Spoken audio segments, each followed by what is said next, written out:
Assalaamu calaykum waraxmatullaahi wabarakaatu. Maalin wanaagsan, soo dhowaada. Waa walaashay Sahraayaan iyo Bahda Xogogaal. Muddo aynu kala maqnayn dabadeed waynu isu soo laabanay. Waxaanu idiin wadnaa bushaaro, tiro fursado ah oo kala duwan, fursado waxbarasho, fursado shaqo, fursado ganacsi, fursado maalgelin iyo kuwa dhiirigelin iyo tababar intaba ah.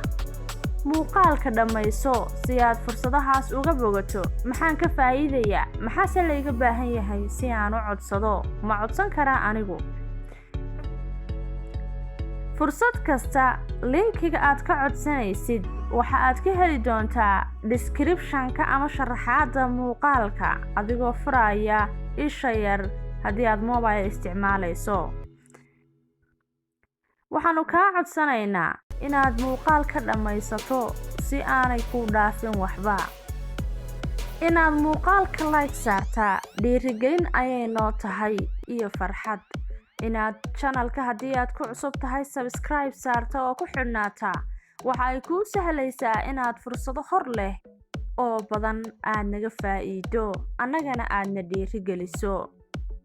haddii aad horey u saartay subscribe-tana gambaleelka furo si aad ula socoto ama uu kugu soo dhaco notification kasta mar kasta oo aan wax cusub soo gelino. mar walba ujeedkayagu waa in aan ummadda Soomaalida meel kastoo ay joogaan soo gaarsiino waxyaabaha muhiimka ah, khaasatan fursadaha ka socda dunida si ay uga faa'iidaystaan dhalinyarada Soomaaliyeed oo inta badan ka cawda shaqo la'aan iyo dhaqaale yari. waad mahadsan tahay daawade. imikana aynu gudagallo fursadaheennii. fursadda ugu horeysa Technical and Managerial Roles at World Bank Group waa fursad shaqo oo uu qaadanayo Bangiga Adduunka uuna u rabo boosaska technicalka ah iyo kuwa managerialka ah labadaba, ama boosaska xirfadeed iyo kuwa maamul labadaba. si kooban haddaynu u dul marno shuruudaha laga rabo qofka shaqadan codsanaya, waa inuu dhashay 1988 iyo wixii ka dambeeyay, uu haysto shahaadada masterta ama shahaadada doctoralka. inta badan qaybaha sayniska iyo socialkaba waa la ogol yahay. qofkaasi waa inuu leeyahay xirfad shaqo, waa inuu aad ugu fiican yahay luuqadda Ingiriisiga. haddii uu wax ka yaqaano ama ku fiican yahay mid ka mida luuqadaha Carabiga, Faransiiska ama Burtuqiiskana waa faa'iido dheeraada. si kooban, qofkaas waa inuu yahay qof u haya shaqada xamaasad iyo ka go'naansho, qof leh rikoodh fiican oo aqooneed, qof leh habla dhaqan sare oo dadka ah, qancinta macmiilka, kuna fiican wada xidhiidhka, dhisidda iyo hogaaminta tiimamka ama koox. qofku wuxuu fursaddan ka faa'iidi karaa waayo aragnimo fiican, hogaamintiisa oo dhisnaata, in la baro shuruucda, siyaasadaha iyo hababka uu u shaqeeyo Bangiga Adduunku, inuu yeesho ama uu ku xidhnaado organisationno ama hay-ado kala duwan oo caalamiya, inuu helo qofkaasu la talin, hagis iyo tababaris joogto ah, inuu mushahar iyo xuquuq fiican oo ay ka mid yihiin caymiska caafimaadka, qarashaadka safarada iyo waxyaabaha la midka ah inuu helo.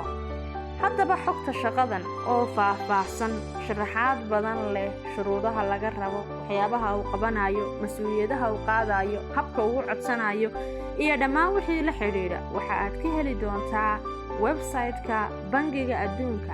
linkigana waxaanu kugu reebaynaa xagga hoose ee fiidiyowga.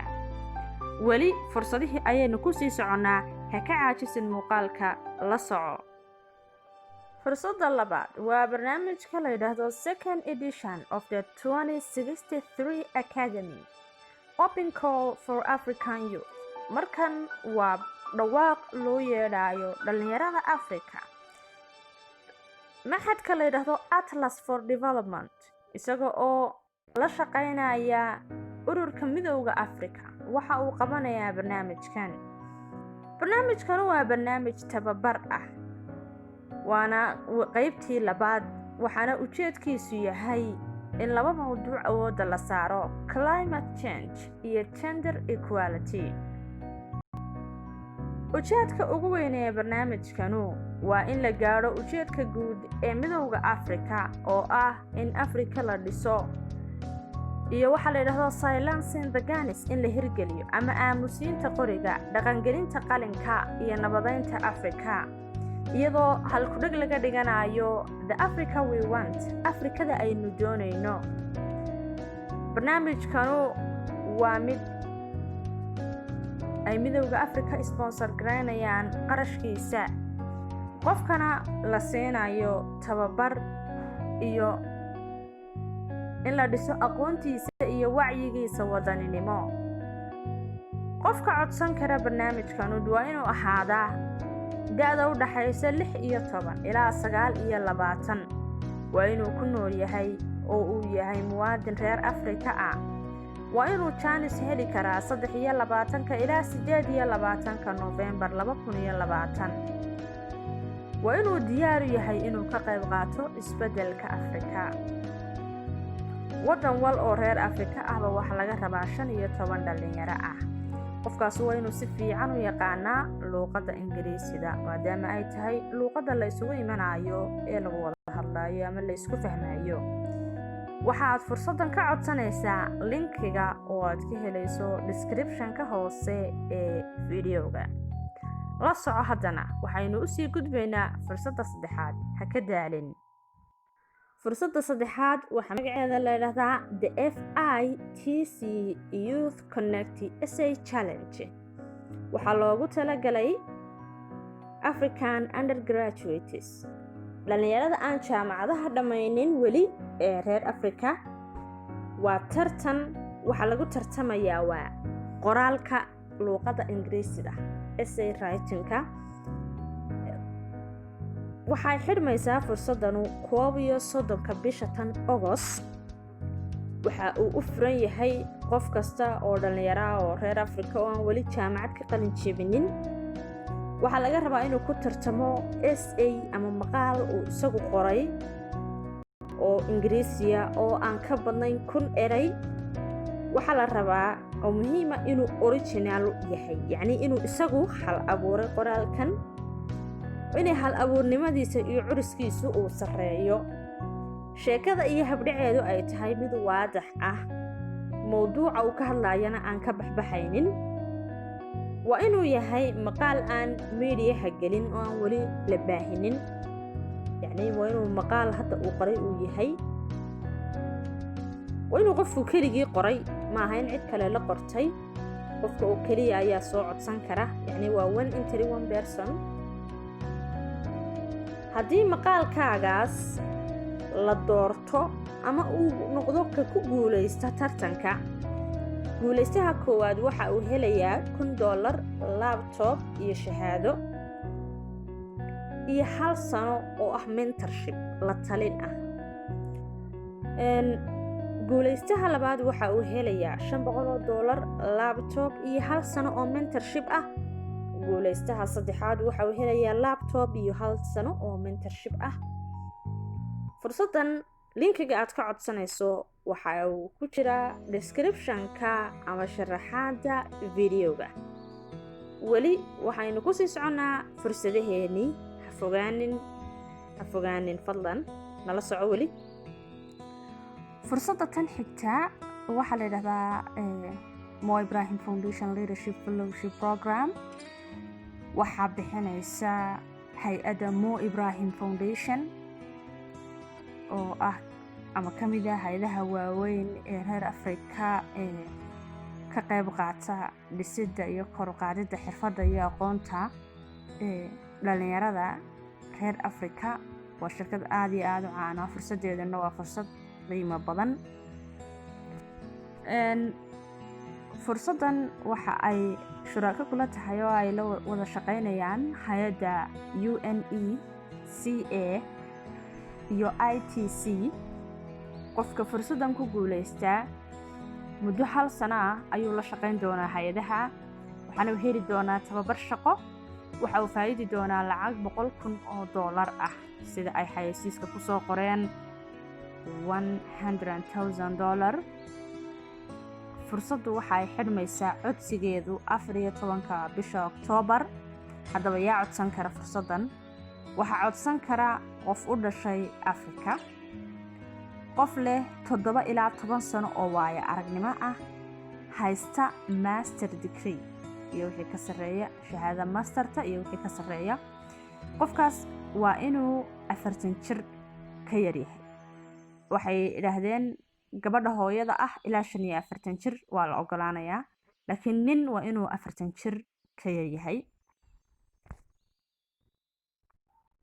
qofkaas waa inuu si fiican u yaqaanaa luqadda Ingiriisiga haddii luqadaha kale ee UN-ta midkood yaqaanana waa faa'iido mastertiisu waa inay ahaataa qaybaha economics business international development international relations ama wax la xiriira related area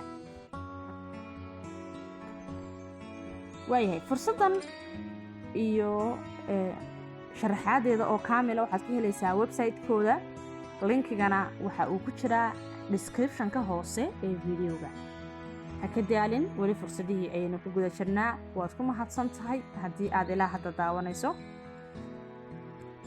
fursadan oo aynu maanta ku soo gabagabaynayno fursadaheennii tirada ahaa ee aynu soo bandhigaynay waxaa la yidhahdaa Hawaii Spark Global Startup Competition shirkadda Hawaii ee telefoonada gacanta inaad garanayso ayaan u malaynayaa shirkadaas ayaa barnaamijkan bixinaysa waa startup competition ama tartan ay u qabanayso ganacsatada bilowga ah startup waa ganacsiga cusub ee xagee ku shaqeeya technology-ga isticmaala waa inuu ganacsigaasi yahay tech based uu yahay marka waxa uu noqon karaa application mobile application mid isticmaalaya ganacsi website isticmaalaya ee platform oo digital ah oo bixinaya service bixinaya ama adeeg